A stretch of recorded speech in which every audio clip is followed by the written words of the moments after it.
যে আল্লাহর শুকরিয়া আদায় করা। এক ব্যক্তির পা নাই, বলেন তো কি নাই?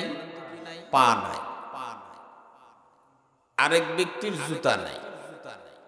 তো যেই ব্যক্তির জুতা নাই এই ব্যক্তি আল্লাহকে গালাগালি করতেছে।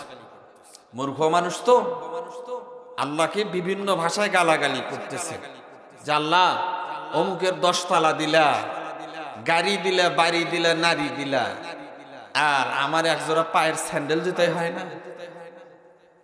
কথা বুঝতেছেন আমার ভাই?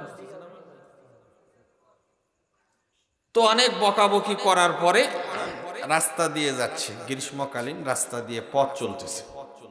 পথ চলতে চলতে কিছু দূর গেছে, ধরেন তেঁতুলতলি বাজার পর্যন্ত গেছে। ওখানে গিয়ে দেখে এক ব্যক্তির পা নাই, বলেন সুবহানাল্লাহ। তো ওই গ্রীষ্মের রোদের ভেতরে পাহীন লোক আপনার এরকম করে ধুলে ধুলে হাঁটতেছে। ওই ব্যক্তি অবাক হয়ে গেছে, আশ্চর্য হলো, হায় রে, আমি তো জুতার জন্য আল্লাহকে গালাগালি করি, আর এই ব্যক্তির কি নাই? পা নাই। তো আল্লাহ আমাদের জবান দিলেন, আমরা কথা বলতে পারি। যেই ব্যক্তি কথা বলতে পারে না তাকে বলেন তো দেখি, ভাই তোমার জীবনের সবচেয়ে বড় কষ্ট কোনটা? সে বলবে আমার কি? জবান, জবান, জবান। কথা বলার জবানটা আল্লাহ ফিরে দেখ, এই কথা বলবে। ওকে যত নাজ নিয়ামত দুনিয়ার দেন না কেন, সবচেয়ে বেশি খুশি হবে কি? তার জবানটা ফিরে পেলে। তা আল্লাহ আমাদের জবান দিলেন, আল্লাহ আমাদের কথা বলার শক্তি দিলেন, কিন্তু আমরা আল্লাহর শুকরিয়া আদায় করলাম না। এই জন্য আমরা আবারও সেই মহান রব্বুল আলামিনের শুকরিয়া আদায় করছি, বলেন আলহামদুলিল্লাহ। বর্ষিত হোক বিশ্ব মানবতার মুক্তির দূত সাইয়্যিদুল কাওনাইন খাতামুন নবিয়্যিন নবী মুহাম্মদুর রাসূলুল্লাহ সাল্লাল্লাহু আলাইহি ওয়াসাল্লাম, যার সুপারিশ ছাড়া কোনো ব্যক্তি জান্নাতে যেতে পারবে না, সেই নবীর উপরে অসংখ্য দরুদ ও সালামের হাদিয়া করেন আল্লাহুম্মা সাল্লি আলাইহি, করেন না আল্লাহুম্মা বারিক আলাইহি। আল্লাহ রাব্বুল আলামিন যে কথাগুলো বলবো এই কথার উপরে আমাকে এবং আপনাদের সকলকে আমল করার তৌফিক দান করেন, বলেন আমিন। আমার ভাইরা, আমি আপনাদের সামনে সূরাতুল আহজাব 33 নম্বর সূরা এর 70 নং আয়াতে কারিমা তেলাওয়াত করেছি।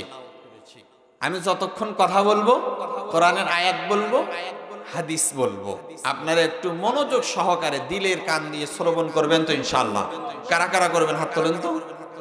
একটু অমনোযোগ হবেন না, ইনশাআল্লাহ উপকৃত হবেন।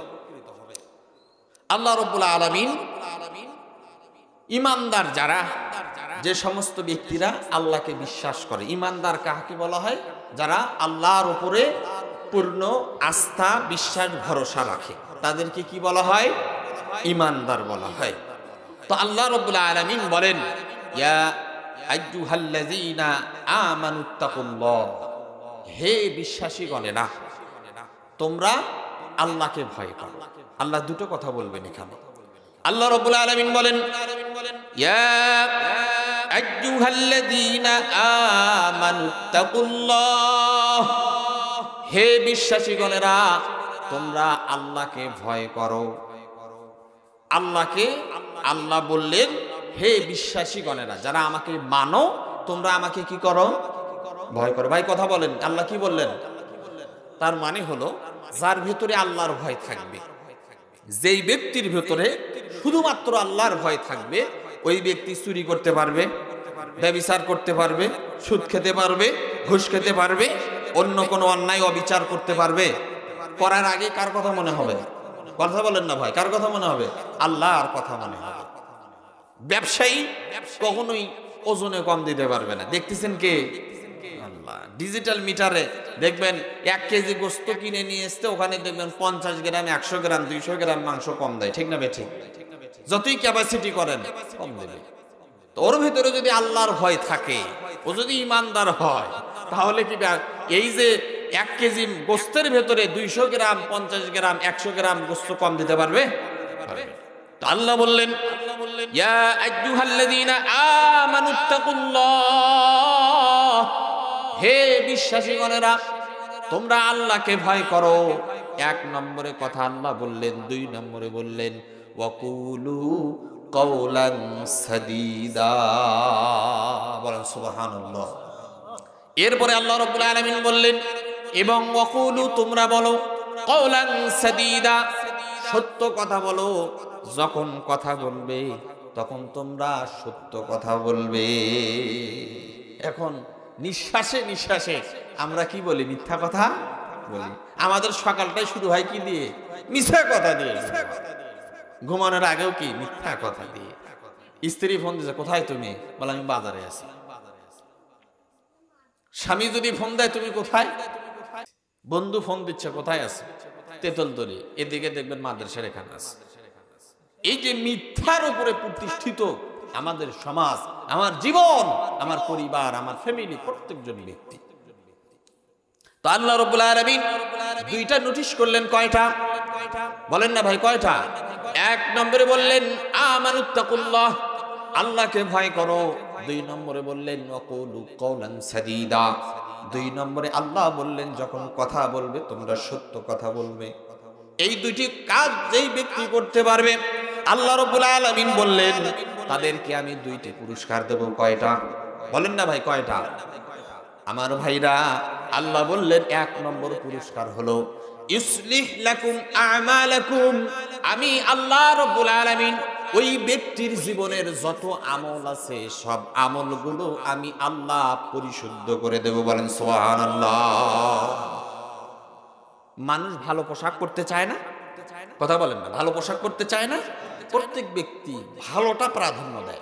যে কোনো জিনিস ভালো হবে তো, হ্যাঁ ভালো। তো আল্লাহ এরকম পরিশুদ্ধ আমল চায়, শিরক এবং বেদাত মুক্ত আমল চায়। তো আল্লাহ বললেন তোমরা 2টো কাজ করবে। 1, আমি আল্লাহর রবের ভয় কোথায় রাখবে? বলেন না ভাই, দিলের ভেতরে রাখবে। আর 2 নম্বরে কি? কথা বলতে কি বলবে? কথা বলেন না, সত্য কথা বলে। এখনই মনে না থাকলে কালে পরে কি হবে? যখন কথা বলবে সত্য কথা বলবে। এই 2টি কাজ যদি তোমরা করতে পারো, আল্লাহ বললেন তোমাদেরকে 2টি পুরস্কার দেব। 1 নম্বরে দুনিয়ার জীবনে তোমাদের আমলগুলোকে আমি আল্লাহ রাব্বুল আলামিন পরিশুদ্ধ করে দেব। 2 নম্বরে আল্লাহ বললেন ওয়ায়াগফির লাকুম যুনুবাকুম, আমি আল্লাহ তোমাদের জীবনের যত গুনাহ আছে সব গুনাহগুলি আমি আল্লাহ মাফ করে দেব। বলেন সুবহানাল্লাহ। এটাকে আমি বানালাম। সূরাতুল আহজাবের 70 নম্বর আয়াতে আল্লাহ বলেন এই কথাগুলো। আমার ভাইরা, এরপরে আল্লাহ রাব্বুল আলামিন বললেন ওয়া মান ইউতিইল্লাহা ওয়া রাসূলাহু ফাকাদ ফাযা ফাওজান আযীমা। আল্লাহ বললেন যারা আল্লাহ এবং তার রাসূলের পথে চলবে, রাসূলের আনুগত্য করবে, ওই সমস্ত ব্যক্তিরা তারা সফলতা অর্জন করেছে। ওরা সফল কাম। আমার ভাইরা, আসেন এখানে জবানের কথা বলবো। মূলত আমি আলোচনা করব জবানের হেফাজত করা। এই যে ঠোঁট এবং দাঁত এর মাঝখানে একটা জিহ্বা আছে, এটাকে জবান বলে। এটাকে কি বলে? জবান বলে। এটার উপরে আজকের আলোচনা করব আমি। এটা যদি ঠিক থাকে, বউ ঠিক, ছেলে ঠিক, সমাজ ঠিক, রাষ্ট্র ঠিক, পুরো পৃথিবী ঠিক হয়ে যাবে। ঠিক না ভাই? এই জবান ঠিক না থাকার কারণে সব কি হয়েছে? এই ঠিক যেটা বলে এটাও কি ব্যাঠিক, এটাও ব্যাঠিক, এরকম পরিস্থিতির শিকার আমরা। আমার ভাইরা, যাদের জবান ঠিক নাই, হাসরের ময়দানে কি হবে? আল্লাহর হক এবং বান্দার হক। একটা সুন্দর একটা হাদিস বলি শুনে। আল্লাহর নবী, বিশ্ব নবী বলেন একজন ব্যক্তি আল্লাহ রাব্বুল আলামিন তাকে ঘোষণা দিয়ে দিবেন আব্দুল্লাহর ছেলে আব্দুর রহমান জান্নাতি। ঘোষণা হয়ে যাবে। বলেন সুবহানাল্লাহ। আব্দুল্লাহর ছেলে আব্দুর রহমান জান্নাতি হয়ে গিয়েছে। এদিকে ওই আব্দুল্লাহর ছেলে রহমতুল্লাহকে পিছন থেকে একজন ব্যক্তি ডাকতে থাকবে, ও আব্দুল্লাহর ছেলে রহমতুল্লাহ, শোনো শোনো, কোথায় যাও? বলে জান্নাতে যাই। বলে তাই নাকি? বলে হ্যাঁ। কে অর্ডার করেছে? বলে আল্লাহ হুকুম দিয়েছেন। বলে দাঁড়াও। বলে কি অবস্থা? শোনো, দুনিয়ার বুকে তুমি আমার কাছে ঋণী হয়ে আসো। আব্দুল্লাহর ছেলে রহমতুল্লাহ অবাক হয়ে যাবে, না হারে, আমি তো তোমার দোকানে কোনোদিন বাকি করি নাই, আমি তো কোনোদিন মানুষকে ফাঁকি দেই নাই, আমি তো কোনোদিন চুরি করি নাই, পরের হক নষ্ট করি নাই, আমি তো জমির আল কাটি নাই, এরপরেও কেন তুমি আমাকে দাঁড় করালে? ওই ব্যক্তি বলবে, শোনো শোনো, আমার মেয়ের বিবাহের ঘর এসেছে, সম্বন্ধ এসেছে, আমার ছেলের চাকরির কথা এসেছে, অডিট এসেছে, কিন্তু যখন তোমার বাড়ির পাশে এসেছে তুমি বিষ নামক জবান দিয়ে ইনজেকশন পুশ করেছো। বলেন নাউজুবিল্লাহ। বলা হয়েছে ছেলেটা কেমন, আপনি বললেন সবই তো ঠিক আছে, কিন্তু এই যে কিন্তু বললেন, অডিট অফিসার চলে গিয়েছে, ছেলেটার জীবনটা বরবাদ করে দিলেন। ভালো একটা মেয়ের বিবাহের ঘর এসেছে, বলে মেয়েটা কেমন, বলে লোক তো ওরা ভালোই, কিন্তু এই একটা শব্দ লাগিয়ে দিয়েছেন, ঠিক না ঠিক? এই যে কথাগুলো আপনি বলেছেন, এই জবান দিয়ে আপনি জবানের খেয়ানত করেছেন, আল্লাহ রাব্বুল আলামিন তখন তার থেকে জিম্মাদারি উঠিয়ে নেবেন। ওই ব্যক্তি বলবে, আজকে হাসরের ময়দানে তোমার যে আমলগুলো রয়েছে, তুমি জান্নাতে চলে যাও, এটা তোমার হক, কিন্তু আমার হক বুঝিয়ে দিয়ে তুমি জান্নাতে চলে যাও, আমার হকটা আমাকে দিয়ে যাও। তখন ওই ব্যক্তির, এখন তো ব্লুটুথ দিয়ে কিছু হয় না, আগে আমরা মোবাইল দিয়ে ব্লুটুথ দিয়ে আপনার হচ্ছে গজল বলেন, গান বলেন, এগুলো পার হইতো না। এখন আপনারা বিকাশে টাকা লেনদেন করার সময় দেখবেন একটা সাইকেলের মতো ওঠে, যারা বিকাশ অ্যাপস ব্যবহার করেন, ভাই বুঝতেছেন না কথা, অর্থাৎ ট্রান্সফার হয়। তখন ওই ব্যক্তির আমলগুলো এরকম ভাবে ট্রান্সফার হয়ে ওই যে ব্যক্তি জাহান্নামী ঘোষণা হলো, পিছন থেকে ডাক দিল, ওই ব্যক্তির আমলে চলে আসবে। বলেন নাউজুবিল্লাহ। কিসের কারণে? কথা বলেন না, কিসের কারণে? কারণ এটা বান্দার হক। আপনি একজনের মেয়ের বিবাহ হতে দেন নাই, একজন ছেলের চাকরি নষ্ট করেছেন, আপনি হতে দেন নাই, এই জবান দিয়ে মিথ্যা একটা অপবাদ দিয়েছেন। একজনকে দেখেছেন অমুকের ঘরে ঢুকছে, এই খবর জানিস নাকি? বলে কি, হ্যাঁ অমুক অমুকের ঘরে ঢুকতে দেখলাম, এই পুরো গ্রাম তোলপাড় করে ফেলছেন আপনি। এটা একজন মহিলার সতীত্ব আপনি কি করছেন? নষ্ট। কথা বলেন না ভাই, নষ্ট করলেন না। আমার ভাইরা, আল্লাহ রাব্বুল আলামিন এ ব্যাপারে বলেন, আল্লাহ বলেন, ইয়া আইয়ুহাল্লাযীনা আমানু জতানিবু কাসীরাম মিনাজ যন্নি। আল্লাহ রাব্বুল আলামিন বলেন, ইয়া আইয়ুহাল্লাযীনা আমানু জতানিবু, হে ঈমানদারগণেরা, হে বিশ্বাসীগণেরা, তোমরা কোন ব্যক্তির এরকম ভাবে, যখন তোমরা কোন ব্যক্তির এরকম দোষ ত্রুটি খুঁজতে থাকো, অনুমান করতে থাকো, তোমরা অনুমান করে, মানুষ দোষ ত্রুটি খুঁজতে গিয়ে কি করে? অনুমান করে, মনে হয়, না হলে এরকম কেমন হয়। আল্লাহ বলেন, অধিকাংশ ধারণা, অধিকাংশ অনুমান, এটা হলো গুনাহ। এটা কি গুনাহ? এটা কি গুনাহ? আল্লাহ রাব্বুল আলামিন বলেন, ইন্না বাদাজ যন্না ইসমুন, অধিকাংশ মানুষের ধারণা, অধিকাংশ মানুষের অনুমান হলো গুনাহ। সন্দেহ করে, সন্দেহের রোগ আমাদের ভেতরে বেশি। অমুক মনে হয় এখানে গিয়েছিল, তমুক মনে হয় এখানে গিয়েছিল, অমুককে ওই জায়গায় কথা বলতে দেখলাম, মনে হয় অমুকের ব্যাপারে কথা বলতেছে। আমার ভাইরা, আল্লাহ রাব্বুল আলামিন বলেন, ওয়ালা তাদাসসু ওয়ালা ইয়াগতাব বা'দুকুম বা'দা। আল্লাহ বলেন, তোমরা জাসুস হয়ো না, কোন ব্যক্তির পিছনে পড়ো না, কোন ব্যক্তির দোষ ত্রুটি অনুসন্ধান করো না। আল্লাহ রাব্বুল আলামিন বলেছেন, তোমরা তোমাদের কি মৃত্যু ভাই, যে ব্যক্তি তোমার ভাই ছিল সে মৃত্যুবরণ করেছে, ওই মরা ভাইয়ের গোশত খাওয়া কি তোমরা পছন্দ করো? তোমার মৃত্যু ভাই, তার কি গোশত খাওয়া, এগুলো তোমরা পছন্দ করো? আল্লাহ নিজেই বললেন, ফাকারিহতুমুহু, অবশ্যই অবশ্যই তোমরা তা অপছন্দ করো। তোমার মৃত্যু ভাইয়ের গোশত তুমি খেতে পছন্দ করো না। সুতরাং কোনো ব্যক্তির ব্যাপারে আপনি ধারণা করতে হলে পরিপূর্ণ না জেনে কখনই অনুমান করে কথা বলা যাবে না। কথা বলার সময় অনুমান করে কথা বলা যাবে না। অনুমান করে কথা বলে অমুকের বাড়িতে গিয়ে আপনি ঝগড়া বেজে তার 12টা বাজিয়ে ছেড়েছে, পরে দেখেন যে একটাও নয়। মিথ্যা একটা কথা বলে দেখবেন সেটা সঠিকভাবে যাচাই বাছাই না করতে অনুমানের উপরে গেছে, অমুকের বাড়ি তমুকের বাড়ি গিয়ে তোলপাড় করে দিয়েছে। আল্লাহ রাব্বুল আলামিন আমাদেরকে এ ব্যাপারে সতর্ক থাকার তৌফিক দান করেন, বলেন আমিন। আমার ভাইরা আসেন আমরা গীবত ব্যাপারে জানবো। যে কথাগুলো বললাম যে আসলে গীবত কাকে বলা হয় এটা জানার দরকার আছে কিনা, হাদিস থেকে আমরা জানবো। এটা জামে তিরমিজির হাদিস। আল্লাহ নবী বিশ্ব নবী মুহাম্মদ সাল্লাল্লাহু আলাইহি ওয়াসাল্লাম সাহাবায়ে কেরামকে প্রশ্ন করলেন। আল্লাহ নবী বললেন, ক্বালা রাসূলুল্লাহ সাল্লাল্লাহু আলাইহি ওয়াসাল্লাম আতাদরুনা মাল গীবা। সাহাবায়ে কেরামকে বললেন, ও আমার সাহাবায়ে কেরাম, তোমরা বলো তো দেখি গীবত কাকে বলা হয়। আমি আপনাদেরকে প্রশ্ন করলাম যে ভাইরা বলেন তো দেখি গীবত কাকে বলে। সাহাবায়ে কেরাম উত্তর দিলেন, আল্লাহ নবীর সাহাবীরা উত্তর দিলেন, ক্বালু আল্লাহু ওয়া রাসূলুহু আ'লাম। সাহাবায়ে কেরাম বললেন, আল্লাহ এবং তার রাসূল ভালো জানেন, বলেন সুবহানাল্লাহ। বিশ্বনবী মুহাম্মদ সাল্লাল্লাহু আলাইহি ওয়াসাল্লাম বলেন, ক্বালা যিকরুকা আখাকা বিমা ইয়াকরাহ।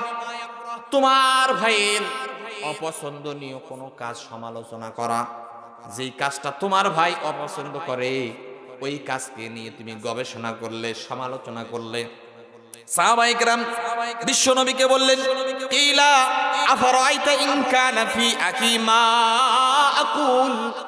ও আল্লাহর নবী, ওই ব্যক্তির ভেতরে যদি সেই কাজ পাওয়া যায়, একজন ব্যক্তি চুরি করে, ওই চুরির কাজ যদি তার ভেতরে পাওয়া যায়, একজন ব্যক্তি যদি অন্যায় করে, ওই অন্যায়টা যদি তার ভেতরে পাওয়া যায়, নবীজি বললেন, হ্যাঁ হ্যাঁ, এটাই যখন তার ভেতরে পাওয়া যাবে সেটাইকে বলা হয় গীবত। একজনের আপনার একটা বদ অভ্যাস আছে, আপনি সেটাকে চর্চা করে বেড়ান, বিনা টাকায় আপনি কি করে বেড়ান, চর্চা করে বেড়ান। তো ওই অভ্যাসটা, বদ অভ্যাসটা যদি তার ভেতরে থাকে, তাহলে সেটাকে কি বলে, গীবত বলে। কি বলে ভাই, গীবত বলে। আর যদি যেই কথাটি আপনি আমার ব্যাপারে লানাচারা করলেন, সমালোচনা করলেন, বিনা দায়িত্বে, বিনা পারমিশনে আপনি সমালোচনা করে বেড়ালেন, আল্লাহ নবী বিশ্ব নবী বলেন, সেই দোষ ত্রুটি যদি ওই ব্যক্তির ভেতরে না থাকে, নবীজি বললেন ফাকাদ বাহাত্তা, ওই ব্যক্তি যার ভেতরে ওই দোষ ত্রুটি নাই আপনি বলে বেড়ালেন, তাহলে সেটাকে বলা হয় অপবাদ। একজন মেয়ে সতীসাধী নারী, তার কোনো দোষ নাই, ত্রুটি নাই, আপনি বলে বেড়ালেন শুধু যে হ্যাঁ অমুকের মেয়ে এটা করছে সেটা করছে, অমুক জায়গায় দাঁড়িয়ে থাকতে দেখছি, অমুকের সঙ্গে পুটুর পুটুর করতে দেখলাম, এরকম কথা আছে না? এই যে আপনি দেখলেন সেটা সত্য কি মিথ্যা যাচাই বাছাই না করে তার উপর একটা অপবাদ দিলেন, আল্লাহ নবী বললেন এটাকেই বলা হয় অপবাদ। আর যদি তার ভেতরে থাকে সেটাকে কি বলা হয়, গীবত। এটা হলো গীবতের সংজ্ঞা। আমার ভাইরা, আমরা সাধারণত 5 প্রকারের গীবত করে থাকি। কয় প্রকারের? পিছনের ভাইয়েরা আপনারা কি ঝিমাচ্ছেন নাকি? কথা বলেন, কয় প্রকারের? এগুলো বাড়িতে নিয়ে গিয়ে ভাবিকে বলবেন, চাচিকে বলবেন, খালাকে বলবেন যে একজন হুজুর আসছিলেন, উনি এই কথা বলে গেলেন। আমরা কয় ভাবে গীবত করি? 5 ভাবে। 1 নম্বরে শারীরিক গীবত। অমুক ব্যক্তি বোসা, অমুক ব্যক্তি টেরা, অমুক ব্যক্তির নামে কালো ধলা বিভিন্ন কথা বলে রাখে, এই শারীরিক গীবত আমরা করে থাকি, ঠিক না ভাই? ঠিক বলে থাকি। এগুলো শারীরিক অঙ্গ গঠন, এই বেটে লম্বু এটা সেটা, এই যে অঙ্গ ভঙ্গিতে মানুষকে আমরা ডেকে থাকি, এটাও এক প্রকারের গীবত। 2 নম্বরে চারিত্রিক গীবত। চারিত্রিক গীবত রয়েছে যে অমুক এটা করে বেড়ায়, সেটা করে বেড়ায়, অমুক এই জায়গায় দেখলাম, সে জায়গায় দেখলাম, চরিত্রের উপরে আপনি হনন করলেন, বিভিন্ন কায়দায় বেকায়দায় অমুককে আপনি লম্পট বানালেন, একটা ভালো মানুষকে। চারিত্রিক তহমত, অপবাদ, গীবত আমরা করে থাকি। 3 নম্বরে বংশের গীবত। মেয়ের বিয়ের খবর নিয়ে আসছে যে ভাই, যে আমার মেয়ে তো উপযুক্ত হয়েছে, একটু বিবাহ শাদী দেব, তো আব্দুল্লাহর ছেলে রহমতুল্লাহ কেমন, তো সবই তো ভালো রে, ওরে না সোরের বংশ, বলে না? কথা বলেন না, এরকম আছে না? তা আপনার ব্রিটিশ আমলে কে নাকি চুরি করছে, আজকে তার বংশের আকন্দ বংশ হোক, পদ্মান হোক, তালুকদার হোক আর চৌধুরী হোক, এখন সেই বংশ ধরে আপনার প্রতিহিংসার কারণে কি বললেন, ছেলেটার বিয়ে ভেঙে দিলেন, মেয়েটার বিয়ে কি দিলেন, ভেঙে দিলেন। হাদিস শরীফের মধ্যে আছে বিশ্বনবী মুহাম্মদুর রাসূলুল্লাহ সাল্লাল্লাহু আলাইহি ওয়াসাল্লাম তিনি ইরশাদ করেছেন, যারা এই জবানের হেফাজত করবে না, হাসরের ময়দানে কিয়ামতের দিন তাদেরকে অর্ধমুখী করে জাহান্নামে নিক্ষেপ করা হবে। বলেন নাউজুবিল্লাহ। আমার ভাইরা বলতেছিলাম মানুষ গীবত করে থাকে পাঁচ ভাবে। কয় ভাবে? এক নম্বরে যে গীবত করে থাকে মানুষ শারীরিক গীবত, দুই নম্বরে চারিত্রিক, তিন নম্বরে বংশের গীবত, চার নম্বরে পোশাক পরিচ্ছেদের গীবত।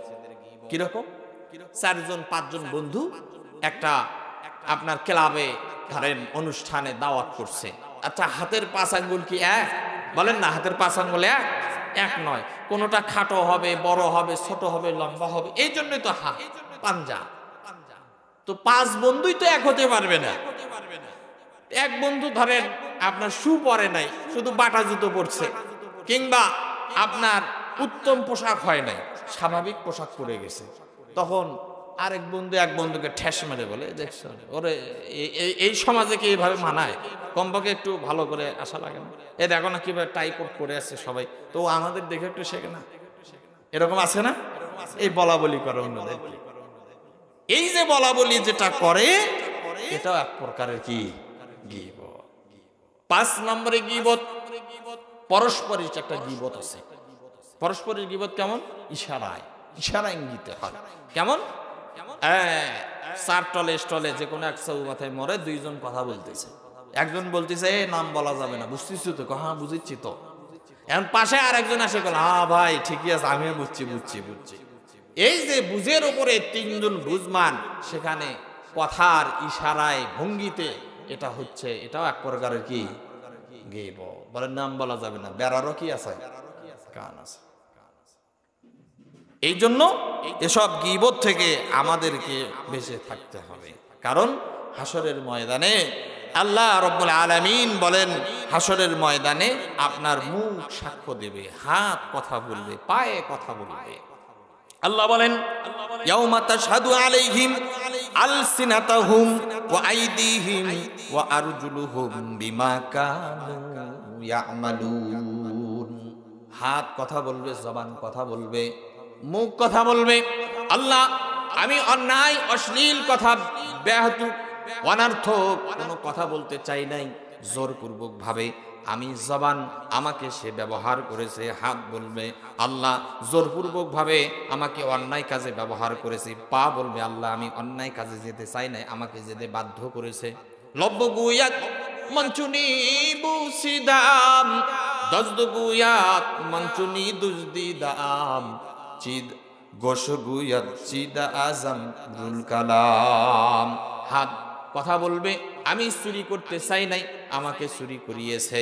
জবান বলবে আমি বেপরোয়া, একজন বেপর্দা নারী বলেন, পর্দাশীল নারী বলেন, বা আপনার যে সমস্ত নারীকে হারাম করেছে, হারামকৃত নারীকে আমি চুম্বন করতে চাই নাই, আমার অপব্যবহার করেছে।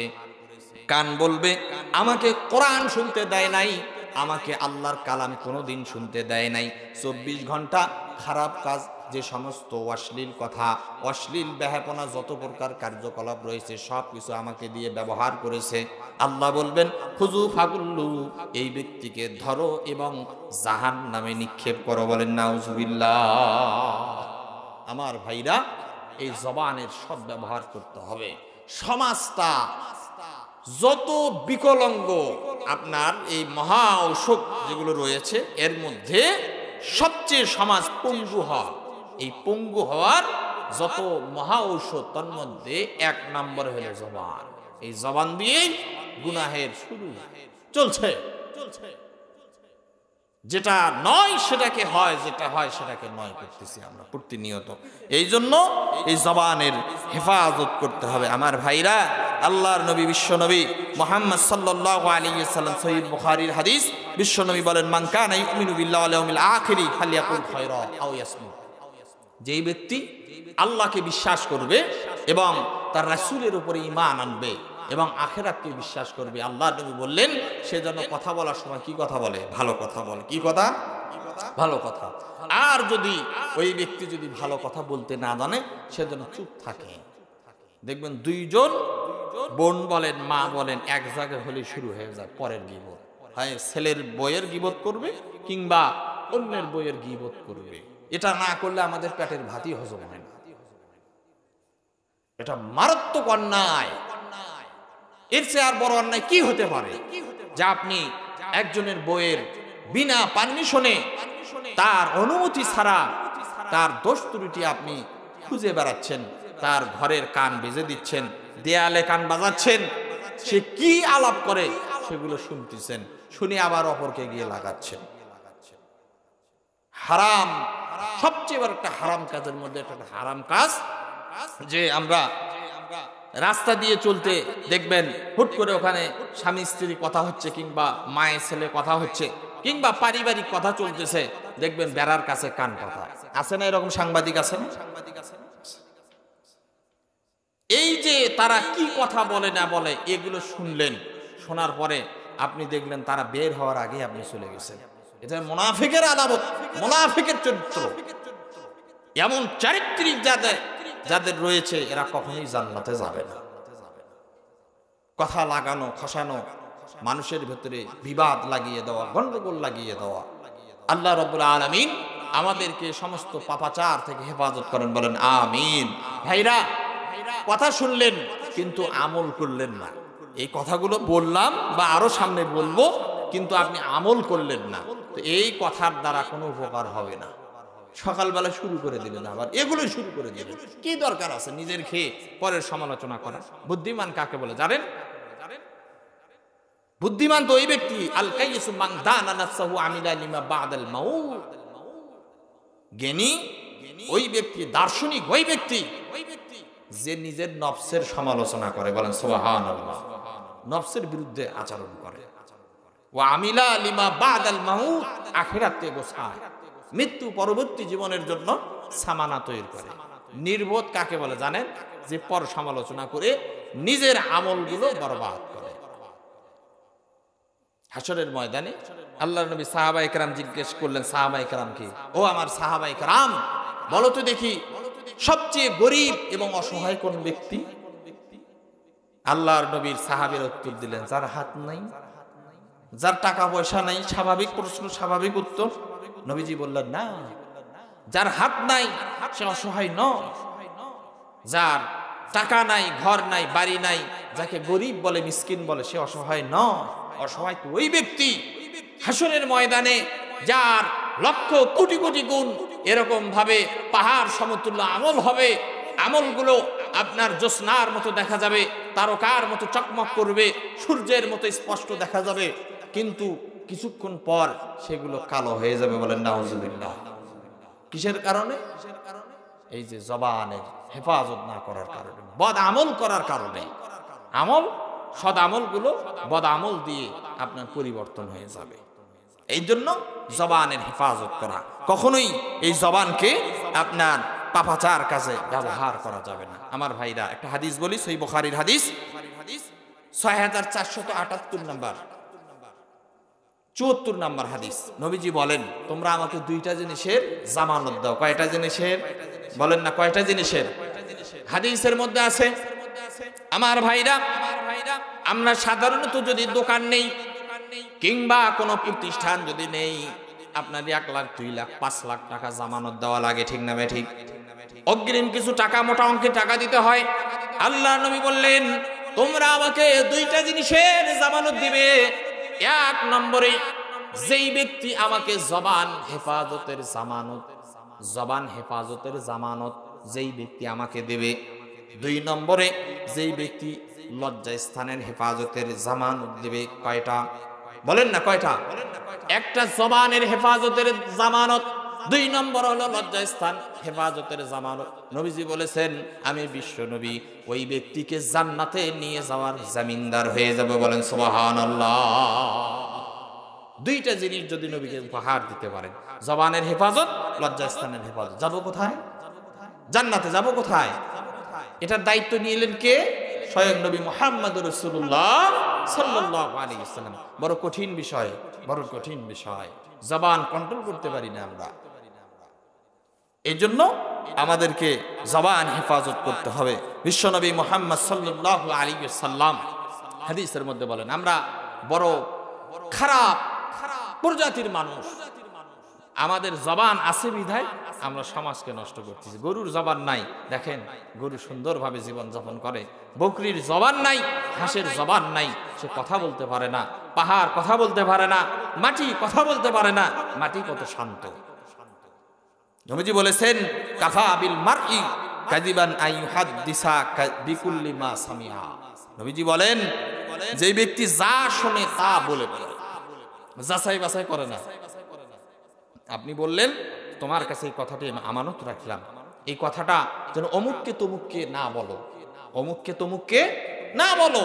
দেখবেন চাচি কিংবা জেঠা কিংবা বুবু দেখবেন আরেক জায়গায় বসে তাকে বলে, অমুকের মাও কিন্তু এই কথা বলছে, শোন আমাকে কিন্তু কয়া দিছে যে এই কথা মানে কাকু না কস, তুই তোকে আমি আপন মনে করে করছি, পেটের কথা তুই যেন হজম করিস।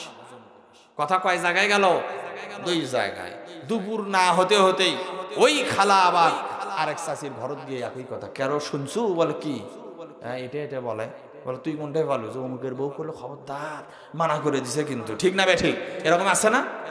এই যে বলা বলি, যা শুনছেন বলে বেড়াচ্ছেন, যা শুনছেন বলে বেড়াচ্ছেন।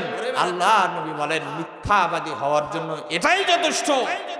আপনি যা শুনেছেন তা যাচাই বাছাই না করেই কি লাগালাগি করছেন, বলে বেড়াচ্ছেন। ভাইরা, এই জন্য এই ধরনের অপকর্ম, অপকথা বলা যাবে না।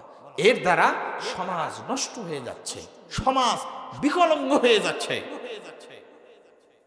এটা কত বড় পাপ, কত বড় পাপ। আল্লাহ নবী বলেন, আল গীবতু আসাদ্দু মিনাজ জিনা।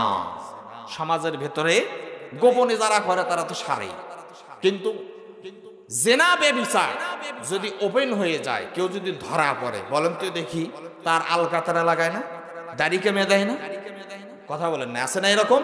জুতার মালা কি দেয়? গলায় পরে দেয়। কত বড় অন্যায় করছে, গাছের সঙ্গে বেঁধে ফেলে। হাদিসের মধ্যে আছে, বিশ্বনবী মুহাম্মদ সাল্লাল্লাহু আলাইহি ওয়াসাল্লাম বলেছেন, আল গীবতু আসাদ্দু মিনাজ জিনা। জিনা ব্যভিচার এর থেকেও বেশি খারাপ হলো গীবত করা। বলেন নাউজুবিল্লাহ। সমাজ থেকে জিনাকারী ব্যক্তিকে বের করে দেওয়া হয়, আর গীবতকারী ব্যক্তিকে বলে, আসো আসো তোমাকে বুকের সঙ্গে আলিঙ্গন করি, আসো তুমি আমার প্রিয় ব্যক্তি, আসো তোমার থেকে খবরটা নেওয়া লাগবে আজকে। নবীজি বললেন, জিনার থেকে মারাত্মক গুনাহ কি? গীবত। সহিহ বুখারীর একটা হাদিস শুনুন। বিশ্বনবী মুহাম্মদ সাল্লাল্লাহু আলাইহি ওয়াসাল্লাম বসা, একজন সাহাবী আসলেন, মায়েজ আসলামী, আল্লাহর নবীর সাহাবী, জিনা করেছেন, ভাইরা আমার, ব্যভিচার করেছেন। নবীজিকে বললেন, ও আল্লাহর রাসূল, ওগো আল্লাহর নবী, আমি জিনা করেছি, আমি ব্যভিচার করেছি, আমার বিচার করেন। নবীজিকে বললেন, ইয়া রাসূলুল্লাহ, ইয়া হাবিবাল্লাহ, আমি তো একটা অন্যায় করছি, শয়তানের প্ররোচনায় পড়ে আমি তো একটা অপরাধ করে ফেলেছি। বিশ্বনবী মুহাম্মদুর রাসূলুল্লাহ সাল্লাল্লাহু আলাইহি ওয়াসাল্লাম ওই মায়েজ আসলামীকে ডাকলেন আর বললেন, হে মায়েজ, মা মানা জিনা, তুমি কি জানো জিনা কাকে বলা হয়, ব্যভিচার কাকে বলা হয়? সাহাবী উপযুক্ত, তিনি বললেন, হ্যাঁ ইয়া রাসূলুল্লাহ, জিনা কাকে বলা হয় আমি এটা বুঝি, এর কাজ আমি সম্পাদন করেছি, অমুক গোত্রের অমুক মহিলার সঙ্গে আমি ব্যভিচার করেছি। আল্লাহর নবী সময় নিলেন, ভালো করে বোঝো, ভালো করে বোঝো, তোমাকে সময় দিলাম। আল্লাহর নবী বারবার বলতেছেন, সাহাবী বলতেন, ওগো আল্লাহর নবী, আমি জিনা করেছি, আমার বিচার করুন। আমার ভাইরা, বিশ্ব নবী মুহাম্মদুর রাসূলুল্লাহ সাল্লাল্লাহু আলাইহি ওয়াসাল্লাম সাহাবায়ে কেরাম যারা উপস্থিত ছিলেন তাদেরকে হুকুম দিলেন, অমুক দিন অমুক তারিখে আমার মায়েসকে নিয়ে অমুক পাহাড়ের এরকম নিচে গিয়ে তার বুক পর্যন্ত মাটির নিচে গেড়ে তাকে পাথর মেরে দুনিয়া থেকে চিরবিদায় করে দিবে। সাহাবায়ে কেরামকে আল্লাহ নবী হুকুম দিলেন। সাহাবীরা মায়েজ আসলামীকে তারা এক পাহাড়ের কাছে নিয়ে গেলেন, এরকম তার কোমর পর্যন্ত কিংবা বুক পর্যন্ত মাটির নিচে গেড়ে দিলেন। দেওয়ার পর সাহাবায়ে কেরাম একের পর এক আরম্ভ করে দিয়েছে পাথর নিক্ষেপ করা আরম্ভ করে দিলেন। এক পর্যায়ে মৃত্যু যন্ত্রণায় মায়েদা আসলামী রাদিয়াল্লাহু তাআলা আল্লাহর নবীর সাহাবী, তিনি মৃত্যু যন্ত্রণায় ছটফট করতেছিলেন। আমার ভাইরা, কত হারাম কাজকে আমরা জায়েজ করে দেই, ভেতরে কি নাই? আল্লাহর ভয় নাই। মায়েদা আসলামী রাদিয়াল্লাহু তাআলা আনহু তিনি এরকম ভাবে মৃত্যু যন্ত্রণায় ছটফট করতেছিলেন আর তিনি কাতরাচ্ছিলেন। একজন সাহাবী তিনি একটা হাড় দিয়ে এমন জোরে আঘাত করলেন, ওই হাড়ের আঘাতে মায়েদা আসলামী দুনিয়া থেকে চিরবিদায় নিয়ে চলে গেলেন। বলেন সুবহানাল্লাহ। সাহাবী বিদায় নিলেন। মারলেন কারা? সাহাবীরা মারলেন। অপরাধ নিজের স্বীকার করলেন, দুনিয়াতে শাস্তি নিয়ে নিলেন। পরের দিন অন্ধকারের ভিতরে দুইজন সাহাবী, তারা রাতের অন্ধকারে তারা এরকম ভাবে রাস্তা দিয়ে যাচ্ছিল আর তারা গবেষণা চালাচ্ছিল। একজন ব্যক্তি আব্দুল্লাহ রহমতুল্লাহকে বলতেছে, ও আব্দুল্লাহ, শোনো শোনো, তুমি কি গতকালকের ঘটনা জানো? বলে কি? এই মায়েদা আসলামী সে যে ব্যভিচার করেছে অমুক গোত্রের মহিলার সঙ্গে, আল্লাহর নবী অর্ডার করেছেন, হুকুম করেছেন তার কোমর পর্যন্ত গেড়ে আমরা তাকে দুনিয়া থেকে চিরবিদায় করে দিয়েছি, কিন্তু শেষ পর্যায়ে তার মৃত্যু হচ্ছিল না, মৃত্যু যন্ত্রণায় ছটফট করতেছিল। আমি একটা হাড় নিয়ে এমন জোরে আঘাত করেছি, আমার হাড়ের আঘাতে মায়েদা আসলামী বিদায় হয়ে গিয়েছে। আল্লাহর নবী পিছনে পিছনে তিনি ছিলেন, বিশ্ব নবী তাদেরকে চিনতে পারলেন না। আল্লাহর নবী হুঙ্কার দিলেন, কে কে কে আমার মায়েজের সমালোচনা করো রে, খবরদার খবরদার খবরদার। আমার মায়েজ সে জিনা করেছে, বেবিচার করেছে, দুনিয়ার বুকে আল্লাহর বিধান অনুযায়ী তার বিচার কার্য সম্পাদন করা হয়েছে, অতএব সে পবিত্র হয়ে গিয়েছে। শোনো আমার সাহাবীরা, শোনো, আমার মায়েজের তওবা যদি মদিনার ভিতরে, পুরো মদিনাবাসীর ভিতরে যদি বিতরণ করে দেওয়া হয়, মদিনাবাসীর তওবার থেকে আমার মায়েজের তওবার পাল্লা বেশি হারি হবে। সুবহানাল্লাহ। তাহলে কোনো ব্যক্তি যদি অন্যায় করে, স্বীকার করে, আল্লাহর কাছে তওবা করে, আল্লাহ কি করে দেয় ভাই? বলেন না, মাফ করে দেয়। কিন্তু আমরা কি করি না? বলেন না, মাফ করি না। রমজান মাস আছে, রমজান মাস আসেই মানুষ পরিবর্তনের জন্য, রমজানের আগমন হয় মানুষ পরিবর্তনের জন্য। একজন যুবক 11 মাস খারাপ কাজ করেছে, কিংবা দাঁড়িয়ে রেখেছে, কিংবা টুপি মাথায় দিয়ে মসজিদে যদি আসে, মুরব্বী যারা আছে ঠ্যাস মানে কথা বলে, দেখছো মুসল্লি আছে, বলে না? এই অধিকার আপনাকে কে দিল যে আপনি একজন মানুষের চরিত্র হনন করবেন?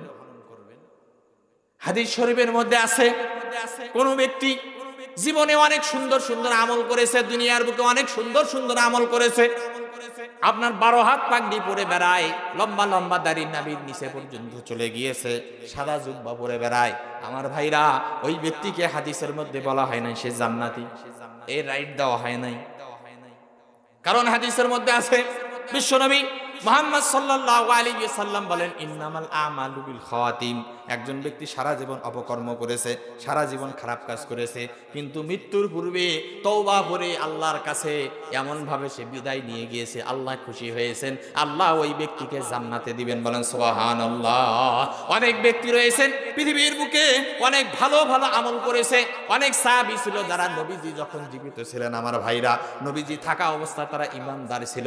আল্লাহ নবী যখন ইন্তেকাল করেছেন, ওই সমস্ত ব্যক্তিরা তারা ঈমান হারা হয়েছে।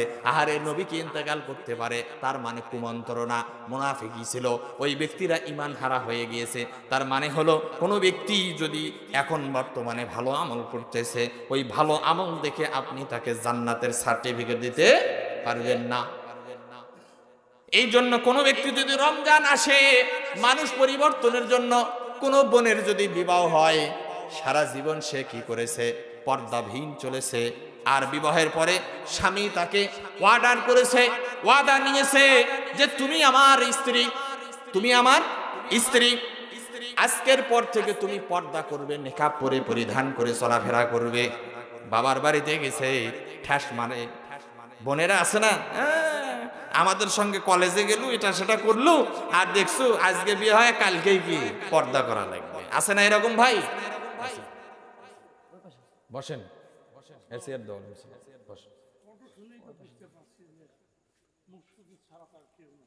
তো আমার ভাইরা, সম্মানিত ব্যক্তি এখানে উপস্থিত হয়েছেন, আপনাদের এলাকার সুপরিচিত মুখ। আসেন, বসেন। আপনারা সাদা পুলিশ ভাই চেনেন। আল্লাহ রাব্বুল আলামিন ওনাকে কবুল করেন, বলেন আমিন। আমার ভাইরা, বলতেছিলাম যে কোন ব্যক্তির বাহ্যিক আমল দেখে কোন ব্যক্তিকে কি বলা যাবে না। আরেকটা চেয়ার দেন। কোন ব্যক্তির, বলেন না ভাই, বাহ্যিক আমল দেখে কি বলা যাবে না, জান্নাতি বলা যাবে না। আবার কোন ব্যক্তির বাহ্যিক বদ আমল দেখে আপনি ওই ব্যক্তিকে জাহান্নামী বলতে পারবেন না। তো বলতেছিলাম যে রমজান আসেই মানুষের পরিবর্তনের জন্য। তো একজন ব্যক্তি ভালো হওয়ার চেষ্টা করতেছে, টুপি আগে মাথায় দেয় না, টুপি মাথায় দিল, দাড়ি রাখে না, দাড়ি রেখেছে, পর্দা করে না, পর্দা করে, আপনি তাকে ঠ্যাস মারে বলছেন আর মুসল্লি দেখছনি, হঠাৎ করে মুসল্লি, এ রাইট ইসলাম আপনাকে দেয় নাই। আপনি কবে এই মসজিদ থেকে বিদায় হবেন এটা তো আপনি নিজেও জানেন না। অনেক ব্যক্তি রয়েছে, দেখা গেছে 5 বছর 10 বছর আজান দেয়, মসজিদ থেকে বিদায় করে দেওয়ার পরে মসজিদের বারান্দাতেও খুঁজে পাওয়া যায় না। এরকম আছে না? মুমিন তো ওই ব্যক্তি নয় যে দায়িত্ব চলে যাওয়ার পরে সে আর সেদিকে ফিরেও তাকাবে না। দায়িত্ব আল্লাহর পক্ষ থেকে, এটা যদি আসে রহমত, পালন করতে যদি ব্যর্থ হন এটা গজব। আমার ভাইরা, তাই আসেন, বলতেছিলাম যে মানুষকে ঠেস মেরে মেরে কথা বলা যাবে না, এটাও কি গুনাহ। আমার ভাইরা, বিশ্বনবী মুহাম্মদ সাল্লাল্লাহু আলাইহি ওয়াসাল্লাম বলেছেন, আল মুসলিমু আখুল মুসলিম। বিশ্বনবী বলেন, মুসলমান মুসলমানের ভাই, মুসলমান মুসলমানের ভাই। একজন মুসলমান আরেকজন মুসলমানের ভাই। বলেন তো দেখি, ভাই কি ভাইয়ের চরিত্র হরণ করতে পারে? নবীজি বলেন, লা ইয়াজলিমুহু, তোমরা তার প্রতি জুলুম করো না, ওয়ালা ইসলিমুহু। নবীজি বিশ্বনবী মুহাম্মদ সাল্লাল্লাহু আলাইহি ওয়াসাল্লাম বলেছেন, তোমরা তাকে বিপদে ফেলে পরিত্যাগ করো না। ভাই বিপদে পড়েছে, আপনি জানেন, তারপরেও ভাইকে রেখে আপনি চলে যাচ্ছেন। বোন বিপদে পড়েছে, নিজের দায়ভার কাটানোর জন্য আপনি চলে যাচ্ছেন। নবীজি বলেন, একজন মুসলমান আরেকজন মুসলমানের ভাই বিপদে পড়ছে, বাজারে গেছে, হঠাৎ করে দেখা গেছে, হঠাৎ করে তাকে একটা অপবাদ দিয়ে চাপ দেওয়া হয়েছে। তা আপনি দেখলেন, আপনার যদি শক্তি থাকে তাকে কি করবেন ভাই? উদ্ধার করবেন। কি করবেন? আমরা পাশ কেটে চলে আসি, হ্যাঁ মেম্বার সাহেবের সামনে কিছু বলা যাবে না, না না, এ কাজ করবেন না। নবীজি বিশ্বনবী মুহাম্মদ সাল্লাল্লাহু আলাইহি ওয়াসাল্লাম বলেছেন, যে ব্যক্তি তার ভাইয়ের প্রয়োজন মেটাতে ব্যস্ত থাকবে, যেই ব্যক্তি, আল্লাহ পাক রব্বুল আলামিন ওই ব্যক্তির প্রয়োজন মিটিয়ে দিবেন। বলেন সুবহানাল্লাহ। আপনার বোনের প্রয়োজন আপনি মিটাচ্ছেন, আপনার ভাইয়ের প্রয়োজন মিটাচ্ছেন, ছেলের প্রয়োজন মিটাচ্ছেন, স্ত্রীর প্রয়োজন মিটাচ্ছেন। বলে পাবো কোথায়? আপনাকে দিবেন কে? বলেন না, কে দিবেন? আল্লাহ দিবেন। এই জন্য কোন ব্যক্তি যদি বিপদে পড়ে, বিপদ থেকে চলে আসবেন না, তার পাশে দাঁড়াবেন। আপনার বিপদ উদ্ধার করবে তিনি কে? আল্লাহ। আমার ভাইরা, বিশ্বনবী মুহাম্মদ সাল্লাল্লাহু আলাইহি ওয়াসাল্লাম বলেন, মান সাতারা মুসলিমান সাতারাহুল্লাহু ইয়াউমাল কিয়ামাহ। এই হাদিসের শেষে আল্লাহর নবী বলেন, যেই ব্যক্তি কোনো মুসলমান ভাইয়ের, তার মুসলিম ভাইয়ের আপন ভাই হোক কিংবা মুসলমান ভাই হোক, বোন হোক কিংবা এরকম স্বজাতি হোক, তার বিপদ, তার আপদ, তার মুসিবত, তার গুনাহ, তার ত্রুটিগুলো এরকম ভাবে গোপন রাখবে, গোপন রাখবে। ঢাকনা যেমন দিয়ে রাখে সেরকম রেখে দিল, পেটের ভেতর থেকে বের করলো না। আল্লাহ রব্বুল আলামিন বিশ্ব নবীকে জানিয়ে দেন হাদিসের মধ্যে, সাতারাহুল্লাহু ইয়াউমাল কিয়ামা, আল্লাহ রব্বুল আলামিন কিয়ামতের দিন ওই ব্যক্তির আমল গুনাহগুলো এরকম ভাবে ঢেকে রাখবে, বদ আমলগুলো ঢেকে রাখবেন। এখন আমরা দেওয়ার আগে ওপেন করলে বাসি যে অমুক কেন এই বিপদ থেকে রক্ষা পাবে, অতএব ওই বিপদে পড়ুক, ওই মরুক। নবীজি মুহাম্মদ সাল্লাল্লাহু আলাইহি ওয়াসাল্লাম তিনি বলেছেন যে যেই ব্যক্তি কোন মুসলিমের গুনাহ, দোষ, ত্রুটি ঢেকে রাখবে, হাসরের ময়দানে সাতারাহুল্লাহু ইয়াউমাল কিয়ামা, কিয়ামতের ময়দানে আল্লাহ রাব্বুল আলামিন তার গুনাহগুলি কি রাখবেন ভাই? ঢেকে রাখবেন। আপনি কতগুলো মানুষের দোষ ত্রুটি গোপন রেখেছেন, আর কতগুলো মানুষের সম্মান আপনি ইজ্জত নষ্ট করেছেন। ইজ্জত বলতে শুধু ব্যভিচারকেই বলে না। একজন মুসলমানের সম্মান নষ্ট করা এটাও খেয়ানত করা। এই জন্য আমরা মুসলমান হয়ে মুসলমানের সম্মান নষ্ট করব না, প্রয়োজন পড়ে তার পাশে দাঁড়াবো ইনশাআল্লাহ। আমার ভাইরা, আর একটা হাদিস বলে আমি শেষ করে দেব, সময় সংক্ষিপ্ত, মানুষ কম, অনেকের ঘুম ধরতেছে, কাজ করবেন। তো যাই হোক, বলতেছিলাম কিসের হেফাজত বলেন না ভাই, কিসের হেফাজত? শুধু একটা আমল করবেন। কয়টা? যা শুনছেন যা শুনবেন, আমল করেন না করেন পরের বিষয়, কিন্তু এই আমলটা করবেন। দেখবেন চায়ের দোকান থেকে শুরু করে বাড়ি পর্যন্ত যদি সবাই যদি আমলটা করেন, ইনশাআল্লাহ এই এক আমলের বিনিময়ে বাকি আমলগুলো অটো চলে আসবে। বলে না কান ধরলে কি আসে? মাথা আসে। এটা বড় অভাব। আমার ভাইরা, একটা লম্বা হাদিস হয়তোবা এতটুকু বলতে পারবো না, যতটুকু সম্ভব আমি বলে শেষ করে দেব। হযরতে মুআয ইবনে জাবাল রাদিয়াল্লাহু তাআলা আনহু তিনি বলেন, কুলতু ইয়া রাসূলুল্লাহ আখবিরনি বিআমালি ইউদখিলুনিল জান্নাতা ওয়া ইউবাইদুনি মিনান নার। আল্লাহর নবীকে বললেন, ওগো আল্লাহর নবী, আমাকে এমন একটা আমল আপনি শিক্ষা দিন। ভাই এই কথাটা শোনেন, আমাকে এমন একটা আমল কি দিন? শিক্ষা দিন, যে আমল আমি অতি সহজে জান্নাতে যেতে পারবো। বলেন সুবহানাল্লাহ। এবং জাহান্নাম থেকে বাঁচতে পারবো। একটা আমল আপনি শিক্ষা দিন। মুআয ইবনে জাবাল রাদিয়াল্লাহু তাআলা আনহু আল্লাহর নবীকে বললেন, বিশ্ব নবী মুহাম্মদ সাল্লাল্লাহু আলাইহি ওয়াসাল্লাম ক্বালা লাকাদ সাআলতা আন আযীমিন। হে মুআয ইবনে জাবাল, তুমি গুরুত্বপূর্ণ শক্ত একটা প্রশ্ন আমাকে করেছো, যে এমন একটা আমল বলে দেন যে আমল করার দ্বারা অল্পতেই কি আমরা কি জান্নাতে যেতে পারবো। এমন সহজ আমল আমরা জানতে চাই না, এবং জাহান্নাম হবে। যাই হোক, আল্লাহ রাব্বুল আলামিন আমাদেরকে হেফাজত করেন, বলেন আমিন। আমার ভাইরা, বলতেছিলাম এক নম্বরে যে আমলের কথা, আল্লাহ নবী বললেন তোমরা শিরিক করবা না। দুই নম্বরে বিশ্ব নবী বললেন তুকিমাস সালাতা, সালাত আদায় করবে। আমার ভাইরা, সংক্ষিপ্ত ভাবে বলি, আল্লাহর নবী বলেছেন মান তারাকা সালাতান মাকতুবাতান মুতাআম্মিদান ফাকাদ কাফার।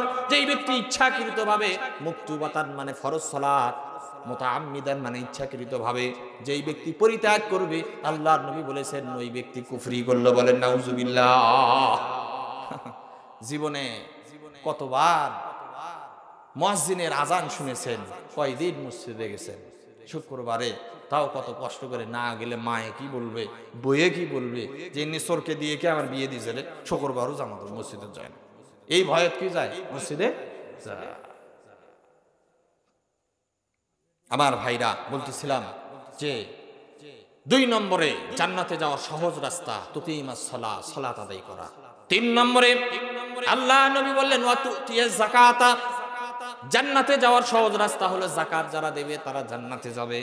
যাকাত না দেওয়ার ভয়াবহ একটা কথা বলি, আল্লাহ নবী বলেন যে সমস্ত ব্যক্তিরা যাকাত দিবে না, হাসরের ময়দানে আপনার ওই যাকাত তাদের গলায় বিষধর সাপ হয়ে এরকম ভাবে মালা গেঁথে থাকবে আর দংশন করবে, বলবে আনা মালুকা আনা কানজুকা, আমি তোমার মাল, আমি তোমার সম্পদ, অতএব আমাকে তুমি ভক্ষণ করো, আর তাকে গ্রাস করতে থাকবে। বলেন নাউজুবিল্লাহ। যাকাত এটা পরের হক, বান্দার হক। যাকাত কার হক? বান্দার হক। কোটি কোটি টাকার সম্পদ করেছেন, কবরেও তো নিয়ে যেতে পারেন না মিয়া, কি করেন এগুলো?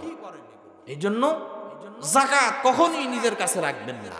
আচ্ছা, শরীরের ভেতরে যদি ফোড়া হয়, গর্ত হয়, বলেন তো দেখি ওই ব্যক্তি ওই ফোড়াটাকে ভেতরে রাখতে চায়? ভাই রাখবেন? পাগলও তো রাখবে না, ওটা বের করে দিতে চাইবে তাড়াতাড়ি, কারণ দুর্গন্ধ। এটা থাকলে আমার শরীরের ক্ষতি হবে, ক্যান্সার হবে। তো যাকাত যারা দেয় না এরা ক্যান্সার রোগে আক্রান্ত। কি বলেন না ভাই? ক্যান্সার রোগের আক্রান্ত। আমার ভাইরা, জান্নাতে যাওয়ার সহজ রাস্তার তিন নম্বরে কি বললাম? যাকাত দেওয়া। চার নম্বরে আল্লাহ নবী বললেন, বিশ্ব নবী মুহাম্মদ সাল্লাল্লাহু আলাইহি ওয়াসাল্লাম বললেন ওয়াতাসুমু রমাযানা, রমজান মাসে রোজা রাখা। পঞ্চম নম্বরে নবীজি বললেন ওয়াতাহুজ্জাল বাইতাইন ইসতাতা ইলাইহি সাবিলা। আল্লাহর নবী ৫ নম্বরে যে প্রেসক্রিপশন দিলেন জান্নাতে যাওয়ার সহজ রাস্তা, ৫ নম্বরে নবীজি বললেন হজ করা বাইতুল্লাহর। জানাজায় দেখবেন অনেক ব্যক্তি কথা বলতে চায়, এখন তো হুজুররা কথা বলতে পারে না। আমার বাড়ির পাশে একটা জানাজা সেখানে যে আমার গ্রামের লোক একসঙ্গে চা খেয়েছি, একসঙ্গে বসেছি, কথা বলেছি, আমাকে একটু সুযোগ দিবে 1 মিনিট কথা বলা, আলেম হিসাবে সম্মান করে দেওয়ার সুযোগ পেল না। কেন্দ্রীয় নেতা আসছে, সেখানে কি আমি মুশফিকুরের বেল আছে? অমুক আছে তমুক আছে, তাদেরই সময় বনে না। আমি অমুক সালে হজ করছি, উহুদ পাহাড় দেখে আসছি, তো যেই ব্যক্তি জানাজায় উপস্থিত হবে সে 1 উহুদ পাহাড় পরিমাণ সব তার আমল নামায় লিপিবদ্ধ করা হবে। সুবহানাল্লাহ। ঘুষের টাকা দিয়ে শয়তান কোথায় গেছে? কোথায় গেছে? বড় শয়তানকে পাথর মারতে গেছে। শয়তানে হাসে, এদের পাথর মারা দেখে কি শয়তানে হাসে যে আমার কি ভাই এসছে? জাতি ভাই এসছে। আমার ভাইরা বলতেছিলাম, অত হুজ্জাল বাইতা ইনিস্তাতা ইলাইহি সাবিলা, আল্লাহর রাস্তায় এরকম ভাবে আল্লাহর জন্য হজ করা। এরপরে বিশ্বনবী মুহাম্মদ সাল্লাল্লাহু আলাইহি ওয়াসাল্লাম বললেন, হে মুআজ ইবনে জাবাল, আমি কি তোমাকে কল্যাণের পথ বলবো না? আল্লাহ নবী বিশ্বনবী মুহাম্মদ সাল্লাল্লাহু আলাইহি ওয়াসাল্লাম বললেন, রোজা হলো ঢাল স্বরূপ। রোজা কি? ঢাল স্বরূপ। আমার ভাইরা, কেউ যদি আপনার মাথায় যদি লাঠি মারে কিংবা কেউ যদি কুড়াল মারে, আপনি সেটা প্রতিহত করেন যে কোনো যন্ত্র দিয়ে। আল্লাহ নবী বললেন, জাহান্নাম থেকে প্রতিহত করার বড় অস্ত্র হাতিয়ার হলো রোজা। রোজা, আহা, বড় বেদি আমাদের এটা। যাই হোক, রমজান মাসে আরেকটা মাহফিল দিবেন, এটার উপরে আলোচনা হবে ইনশাআল্লাহ।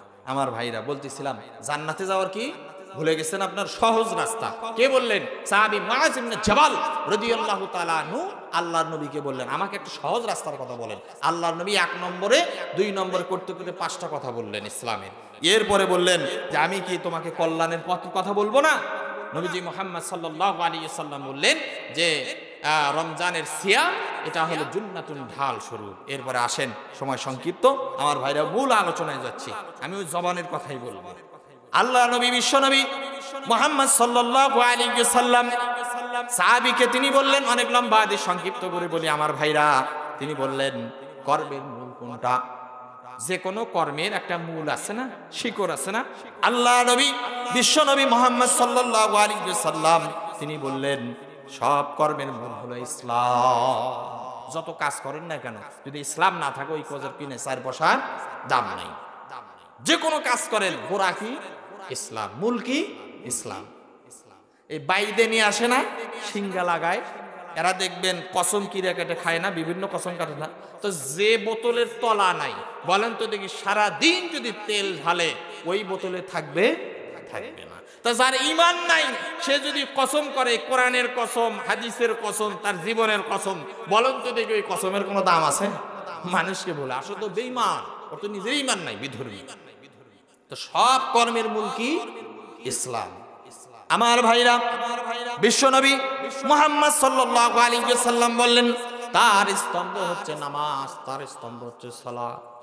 আমার ভাইরা, ছেলের জন্য সালাত আদায় করেন না, মায়ের জন্য সালাত আদায় করেন না, আপনি আপনার স্ত্রীর জন্য সালাত আদায় করেন না, যার জন্য আপনি জীবন পরিত্যাগ করলেন, জীবন শেষ করে দিলেন, 3 দিন পর আপনার খবর রাখবে? কথা বলেন না, রাখবে? রাখবে না। 2 দিন পর আপনার খবর রাখবে না, 1 মাস পর আপনার কথা মনেই রাখবে না, ফিরেও তাকাবে না। এই জন্য জীবনের সময় থাকতে মূল্যায়ন করতে হবে। সালাত আজান হয়েছে, সালাতের প্রস্তুতি নেন, ছেড়ে দিয়েছেন আবার পড়েন, আল্লাহর কাছে তওবা করেন। আমার ভাইরা, বিশ্বনবী মুহাম্মদ সাল্লাল্লাহু আলাইহি ওয়াসাল্লাম বললেন, এর সর্বোচ্চ চূড়ার নাম হলো জিহাদ। অনেক সময় আপনার জিহাদকে সন্ত্রাস বলে আখ্যা দেয়। জঙ্গি জঙ্গি একটা কথা আছে না? হ্যাঁ, জং থেকে জঙ্গি, জং মানে যুদ্ধ, আর জঙ্গি যিনি যুদ্ধ করেন, যোদ্ধাকে কি বলে? জঙ্গি বলে। তো মূলত এটাকে সন্ত্রাস আখ্যা দেওয়ার জন্য এই একটা বাক্য তৈরি করেছে তারা। তো জিহাদ আর জং, এটা সন্ত্রাস, এটা কি এক নয়। জং অর্থাৎ আপনার সন্ত্রাসকে প্রতিহত করার সবচেয়ে পারফেক্ট মাধ্যম হলো জিহাদ। এই জন্যই এদের যারা বাম রয়েছে, রাম রয়েছে, এরা জিহাদের কথা বলার সঙ্গে সঙ্গে এরা বিকলাঙ্গ হয়ে যায়, পঙ্গু হয়ে যায়, বলে ঠিক না বেঠিক? যারা মুসলমান, যাদের শরীরের ভেতরে মুসলমানের রক্ত আছে, তারা জিহাদের কথা বললেই তাদের শরীরে টকবক করে ওঠে। জিহাদবিহীন যে কোনো জায়গা, যে কোনো স্থল, এটা আপনার অসল পয়সার মতো হয়ে যায়। জিহাদকে অস্বীকার করা যাবে না, কিয়ামত পর্যন্ত জিহাদ থাকবে। পবিত্র কোরআনে 5 শতাধিক এর উপরে শুধু আয়াত জিহাদের ব্যাপারে আছে। বলেন সুবহানাল্লাহ। যাদের অ্যালার্জি আছে তাদের সমস্যা জিহাদ, অস্বীকার করার কিছু নাই। আমার ভাইরা আসেন, বলতেছিলাম আল্লাহ নবী, বিশ্ব নবী সব কথা বলার পরে হযরতে মুআজ ইবনে জাবাল রাদিয়াল্লাহু তাআলা আনহুকে ডেকে বললেন, হাত ধরলেন, হে মুআজ ইবনে জাবাল, হুজুরকে প্রস্তুতি নিতে বলেন। হযরতে মুআজ ইবনে জাবাল রাদিয়াল্লাহু তাআলা আনহু হাত ধরে বললেন, হে মুআজ ইবনে জাবাল, এ টু জেড পর্যন্ত যে ওয়াজগুলো করলাম, যে তুমি যে বললে যে আমাকে এমন একটা আমলের কথা বলেন যে আমলের দ্বারা আমি সহজেই জান্নাতে যেতে পারবো, আর যে আমলের কারণে আমি জাহান্নাম থেকে দূরে থাকবো, আমি শুরু থেকে এ পর্যন্ত, শিরিক থেকে এ পর্যন্ত তোমাকে যত কথা বললাম, শোনো মুআজ ইবনে জাবাল, এই সব কথা একটা কথার মধ্যে পাবে। বলেন সুবহানাল্লাহ। কয়টা কথার মধ্যে? একটা কথার মধ্যে। বিশ্বনবী মুহাম্মদ সাল্লাল্লাহু আলাইহি ওয়াসাল্লাম তিনি বললেন, হে মুআজ ইবনে জাবাল, শোনো, তোমার জবানকে তুমি কন্ট্রোল করবে। জবানকে যদি তুমি কন্ট্রোল করতে পারো, বাকি আমলগুলো তোমার করতে সহজ হবে। বলেন সুবহানাল্লাহ। আল্লাহ নবী, বিশ্বনবী মুহাম্মদ সাল্লাল্লাহু আলাইহি ওয়াসাল্লাম মুআজ ইবনে জাবালকে তিনি বললেন, হে মুআজ ইবনে জাবাল, আল্লাহর নবী নিজের জিহ্বাকে টেনে ধরলেন, বের করলেন, বললেন, এই জিহ্বা গুনাহের মূল, এই জিহ্বা যদি তুমি কন্ট্রোল করতে পারো তাহলে তুমি জান্নাতে যাবে। এই জিহ্বার কারণে আল্লাহ রাব্বুল আলামিন অনেক ব্যক্তিকে অর্ধমুখী করে জাহান্নামে নিক্ষেপ করবে। বলেন নাউজুবিল্লাহ। আমার ভাইরা, সহিহ বুখারীতে এসেছে, বিশ্বনবী মুহাম্মদ সাল্লাল্লাহু আলাইহি ওয়াসাল্লাম বলেন, অনেক ব্যক্তি রয়েছে বুঝে না বুঝে অনেক সময় অনেক কথা বলে ফেলে, সে নিজেও জানে না আমি কি বললাম। হুজুকে বাঙালি একটা কথা বলে ফেলছে, আল্লাহ বিরোধী একটা কথা বলছে, রাসূল বিরোধী একটা কথা বলছে, অনর্থক। আল্লাহ নবী বলেন, এই অহেতুক অনর্থক কথা বলার কারণে অনেক সময় মানুষ জাহান্নামের সর্বনিম্ন স্থানে চলে যাবে। অহেতুক অনর্থক কথা বলার কারণে মানুষ কোথায় যাবে? ভাই ভাই আমি ছেড়ে দেবো, পিছনের ভাইরা একটু কথা বলেন। যে অহেতুক অনর্থক কথা বলার কারণে মানুষ জাহান্নামের কি যাবে? সর্বনিম্ন স্তরে চলে যাবে। আল্লাহ নবী বলেন, বিশ্ব নবী বলেছেন, মাগরিব থেকে মাশরিক, পূর্ব থেকে পশ্চিমের যত দূরত্ব রয়েছে, মানুষ বেফাস কথা বলার কারণে, সেই কথার মানে সে জানে না, এসব না জানা কথাগুলো বলার কারণে ওই ব্যক্তি জাহান্নামের নিম্ন স্তরে চলে যায়। বলেন নাউজুবিল্লাহ। শেষে এই কথাটি বলে আমি শেষ করে দিচ্ছি। 4টা অপরাধ এমন আছে যে 4টা অপরাধের কারণে মানুষ জাহান্নামে যাবে। সাকর নামক একটা জাহান্নাম আছে, সেখানে যাবে। সূরাতুল মুদ্দাসসির 29 নম্বর পারা এর 38 নং আয়াতে আল্লাহ রাব্বুল আলামিন বলেন, কুল্লু নাফসিন বিমা কাসাবাত রহিনা। প্রত্যেক ব্যক্তি নিজ নিজ কৃতকর্মের দায়ে আবদ্ধ। প্রত্যেক ব্যক্তি নিজ নিজ কৃতকর্মের দায়ে আবদ্ধ, অর্থাৎ যার যার হিসাব শেষে দিবে। যে কোনো ব্যক্তি তার সম্বন্ধে সেই তাকে হিসাব দিতে হবে আল্লাহর দরবারে। এখন দেখা যায় বাবাকে অপমান করে ছেলের কারণে, ছেলেকে অপমান করে বাবার কারণে, এটা করা ঠিক নয়। আল্লাহ রাব্বুল আলামিন বলেন, ইয়াউমা ইয়াফিরুল মারউ মিন আখিহি ওয়া উম্মিহি ওয়া আবিহি ওয়া সাহিবাতিহি ওয়া বানি। হাসরের ময়দানে কোনো ব্যক্তি কোনোর কাজে আসবে না, ভাই ভাইয়ের কাজে আসবে না, মা মায়ের কাজে আসবে না, কোনো ব্যক্তি কোনো ব্যক্তির কি আসবে না, কাজে আসবে না। আল্লাহ নবী ঘোষণা দিলেন, বিশ্ব নবী ঘোষণা দিলেন, এরকম স্ত্রী তারা বসা। আল্লাহ নবী বললেন, হে উম্মতেরা, হে আমার প্রিয়তমা স্ত্রীরা, শোনো, হাসরের ময়দানে আল্লাহ রাব্বুল আলামিন প্রত্যেক ব্যক্তিকে উলঙ্গ করে হাসরের ময়দানে দণ্ডায়মান করাবেন। পোশাকবিহীন, দুনিয়াতে যেমন মানুষ এসেছে তেমন ভাবে পোশাকবিহীন মানুষ হাসরের ময়দানে উঠবে। আম্মা জান আয়েশা রাদিয়াল্লাহু তাআলা আনহার মুখ মলিন হয়ে গিয়েছে।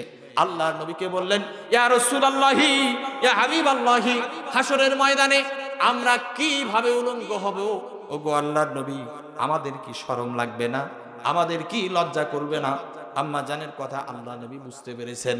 বিশ্ব নবী মুহাম্মদ সাল্লাল্লাহু আলাইহি ওয়াসাল্লাম হযরত আয়েশাকে বললেন, আয়েশা, আমি বুঝতে পেরেছি আয়েশা রে, তোমার কথা। শোনো শোনো আয়েশা, হাসরের ময়দান এত মারাত্মক হবে, হাসরের ময়দানে এত মারাত্মক, এত কঠিন হবে, যেই সময় কোনো ব্যক্তি অন্যের দিকে তাকানো থাকলো দূরের কথা, নিজের শরীরের দিকে তাকানোর সময় পাবে না। আল্লাহ নবী, বিশ্ব নবী মুহাম্মদ সাল্লাল্লাহু আলাইহি ওয়াসাল্লাম এই কথা বললেন। আমার ভাইরা বলতেছিলাম, প্রত্যেক ব্যক্তি কুল্লু নাফসিন বিমা কাসাবাত রহিনা, প্রত্যেক ব্যক্তিকে নিজ নিজ কৃতকর্মের দায়ে আবদ্ধ থাকবে। যে যে কাজ করেছে ওই কাজের প্রতিদান, ওই কাজের যাচা ওই ব্যক্তিই পাবে। এখন বাবা অন্যায় করলে ছেলেকে মারে, এমন আছে না? বলে একে ধরলেই পাওয়া যাবে। ভাই অন্যায় করছে, আরেক ভাইকে টানে।